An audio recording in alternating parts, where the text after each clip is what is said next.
If you can reframe a circumstance that makes you feel bad, you won't feel as bad anymore. Nothing has changed except how you're looking at it, but that's enough to change your feelings. For example, a few months ago, I had to go to the dentist. I noticed I felt a little annoyed and nervous about it. I realized the frame, quote unquote, I was using to interpret this event was, I have to go do this unpleasant, inconvenient thing. And my feelings were appropriate to that interpretation, as they always are. Your feelings always match your interpretation. I dreaded going, and I felt annoyed that I had to go, quote unquote. So I asked myself, is there any other way to look at this? And instantly I realized that in most of human history, dentists didn't exist. People had horrible toothaches, and there wasn't much they could do about it. Their teeth rotted out. Even a few hundred years ago, most of the dentistry, quote unquote, consisted of pulling out a tooth that was causing pain and pulling it out without Novocaine.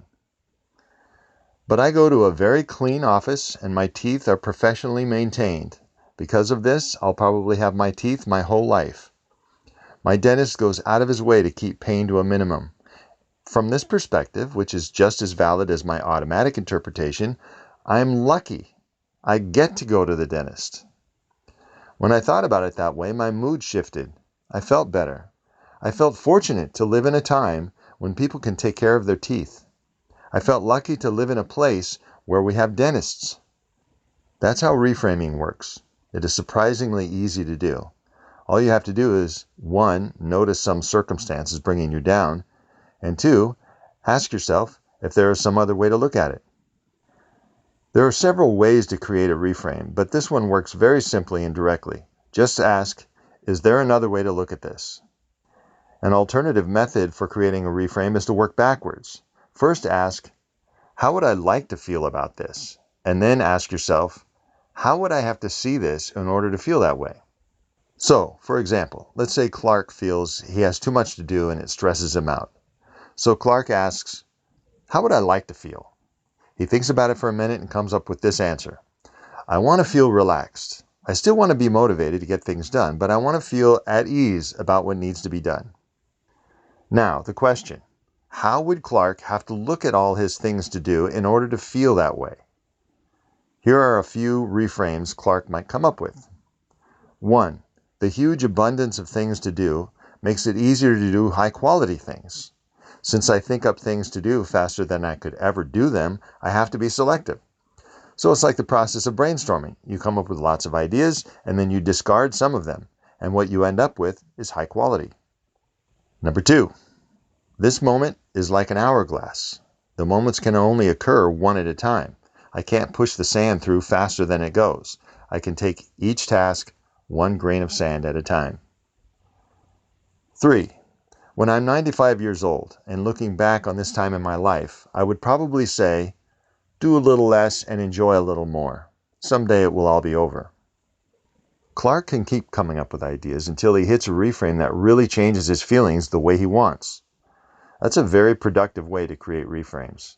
Ask a question and come up with many answers. Another thing that helps come up with a reframe is to aim at a particular kind of reframe. So aim for a learning experience reframe or a comparison reframe, for example. Another way is to imagine your situation from different points of view. Imagine a younger person had the same situation and you tried to give her some perspective. How would you reframe it?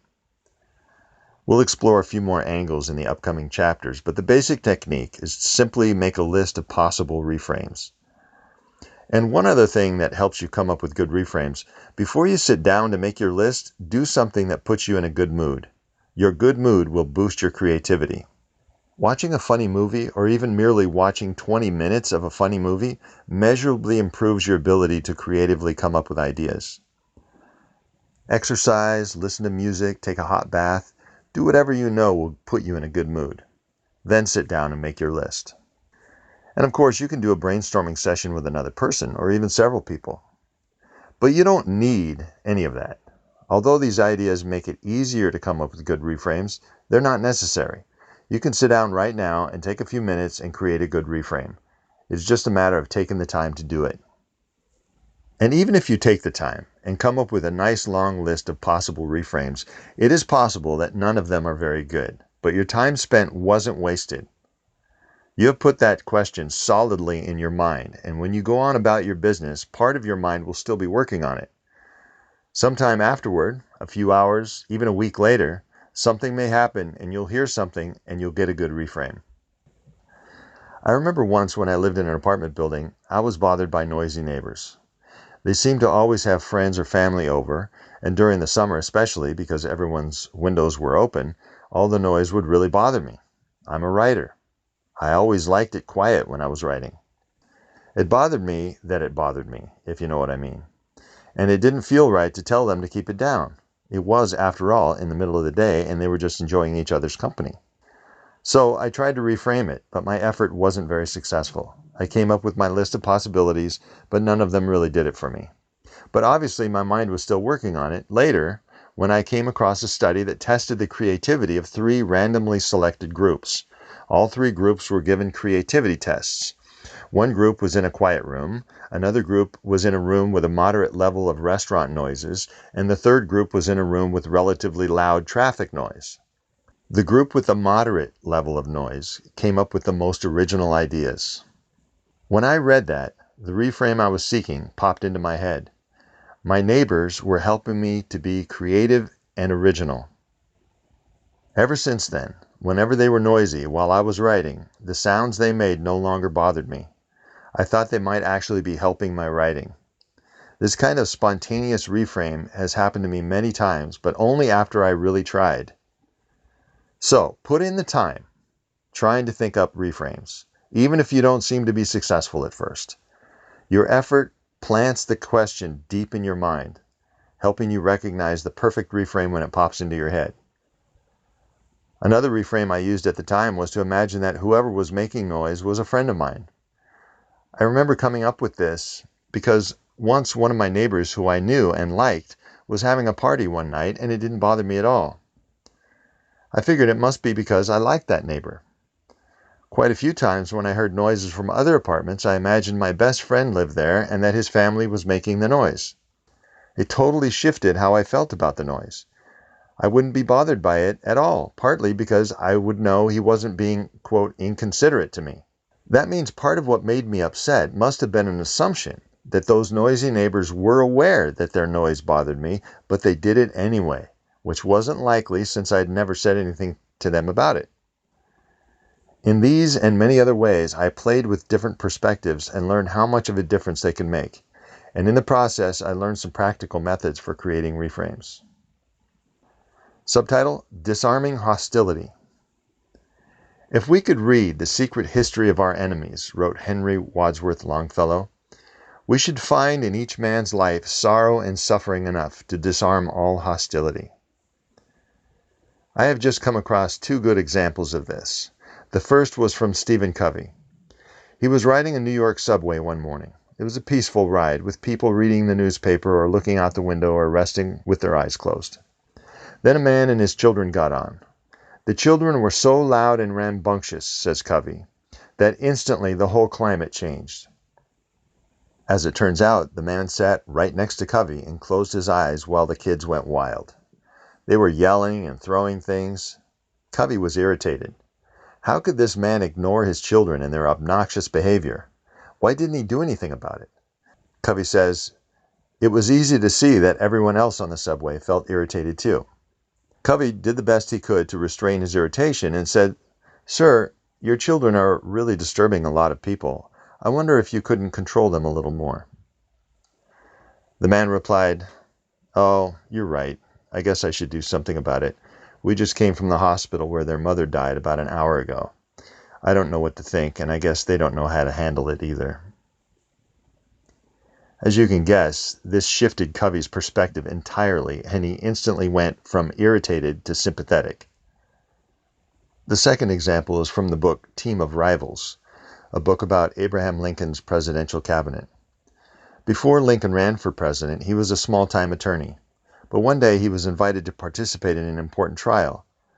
He was to be co-counsel for the prosecution with a distinguished attorney named George Harding. Harding wanted Lincoln because the judge deciding the case was familiar with Lincoln and liked him. After Harding hired Lincoln, the case was moved to another city with a different judge, so Harding hired a different co-counsel, Edwin Stanton. Lincoln didn't know about this change and kept working on the case because this was a big opportunity, or so he thought. But Harding and Stanton ignored and shunned Lincoln, at one point referring to Lincoln as a long-armed ape.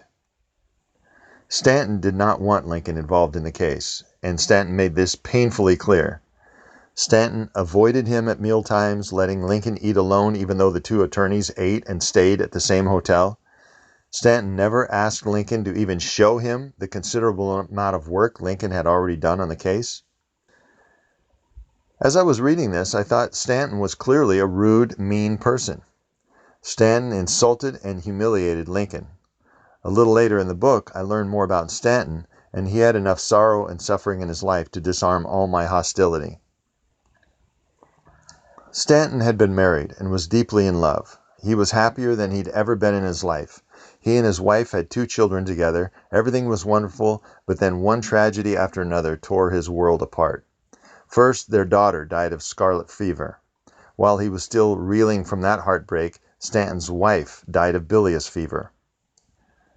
Stanton almost went insane with grief. Stanton's sister came to live with him, and she said he often wandered through the house at night sobbing and screaming, "Where is Mary?"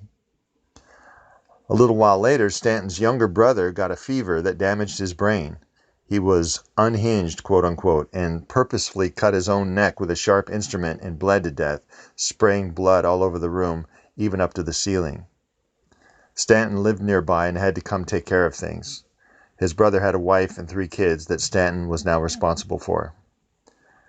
His brother's gruesome suicide was Stanton's last straw. Before these tragedies, Stanton was a cheerful man, full of goodwill toward others. From that point on, and for the rest of his life, Stanton was glum and grumpy, and sometimes rude. I imagined myself losing my son, losing my wife, losing my brother, and in so doing, I didn't resent Stanton for his rudeness to Lincoln. I felt sorry for him. Nobody should have to endure that kind of anguish. I believe that's what Longfellow was talking about. There is only one problem with Longfellow's very sensible outlook. We don't very often find out the secret history of our enemies. Maybe the point is to give people the benefit of the doubt. If someone treats you poorly, you can reasonably assume they have sorrow and suffering enough to disarm your hostility, and you'll probably be right. And even if you're not, you have saved yourself a little suffering. It is less painful to feel sympathy than to feel anger. I would like to add one caveat to this practical advice. Some people may be more than rude. Some people may actually harm you or deplete your resources or try to take advantage of your good nature. They are a special case. But for the normal, relatively harmless but grumpy people you come across in the course of your travels, it will probably save you unnecessary suffering if you make Longfellow's assumption. The important principle is to never settle for a perspective that makes you feel bad unnecessarily or impedes your ability to successfully deal with a situation. Explore different perspectives. Your perspective makes a big difference in how you feel and in what you do. It would be foolish to let your mind haphazardly create perspectives and then feel stuck with them when you have the power to create better ones. Take the time and play with your own perspectives. One place to start is the method in the next chapter. The end. This has been a chapter from the book, How to Change the Way You Look at Things in Plain English. This is Adam Lee Kahn on The Atom Bomb. This Atom Bomb podcast episode is sponsored by Anchor, a podcast platform, the one I'm using to make this podcast. It's super easy to use and allows you to easily create your own podcast. You can record and edit your audio right onto the app. In fact, you can do everything on your phone. Anchor also makes it easy to monetize your podcast and get wide distribution. Anchor automatically makes your podcast available on Apple Podcasts, Spotify, Google Podcasts, and more. You can download the Anchor app for free or go to anchor.fm to get started.